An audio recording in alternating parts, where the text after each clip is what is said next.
Guys. All right, cool. Now we're going to be doing like composites on the upper arch, AMO, BDO, and then IDO, JMO. So one question a lot of folks have is, how do you know which T-band goes on which tooth? Like, how do you know which arch? So if you look from the top here, the way the T-band fits is the top part, the occlusal part is wider, and then the gingival part on the bottom here is narrower. So when you put it on the tooth and you pull the tail really tight, it'll kind of sink towards the gingival to get a really good gingival seal. So now I'm gonna lift it up and maybe you can see, kind of tricky to see, but like the lower part here is a little narrower and the upper part is wider. So this one will fit on the lower arch, would fit on S and T.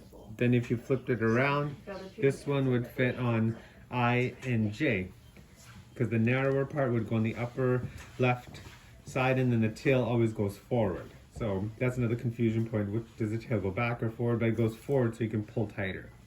So now let's try these guys on the teeth here. So like I mentioned, this T-band here will definitely be fitting on the upper left side. So when you're fitting your T-band, make the T-band roughly the size of the tooth. So my J is wider, so that's gonna fit really nicely there. And I'm gonna grab a Howell plier. Where are you, Howell plier? Oh, thank you. And so I'm gonna hold it with my finger and crank it real tight here. And then put a little pinch like that. And that's how the T-band will hold in place. And now I will take my number I T-band. Now I is the first baby molar, so it's smaller. So I'm making my T-band smaller right off the bat. There you go, dropped nicely. So a couple ways to get it really tight is you can use your fingernail kind of and hold this the little pinched side here, and then you can tighten up your T-band. So I'm gonna use my thumbnail, like that. But they should fit really tight. Now another question is, how do you know where to wedge from? So the key is when you look occlusally, most of the time the gap in the occlusal portion here will be on the lingual side, but sometimes it could be buccal. So if you really want to do a great job, instead of just blindly putting the wedge in buccal or lingual, whatever's convenient, you'll actually see where the gap is. And I can see it's actually on the buccal in this case. So I know the wedge should be on the buccal side. So I'm gonna place it, make sure my T-bands are all the way down.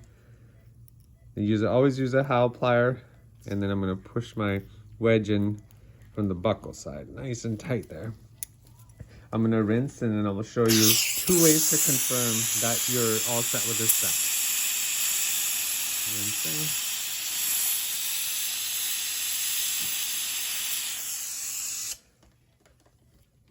So the first way is visually. So I'm gonna use my mirror here, and I'm gonna look in and see if I see any gaps in the interproximal box, and it actually looks really good.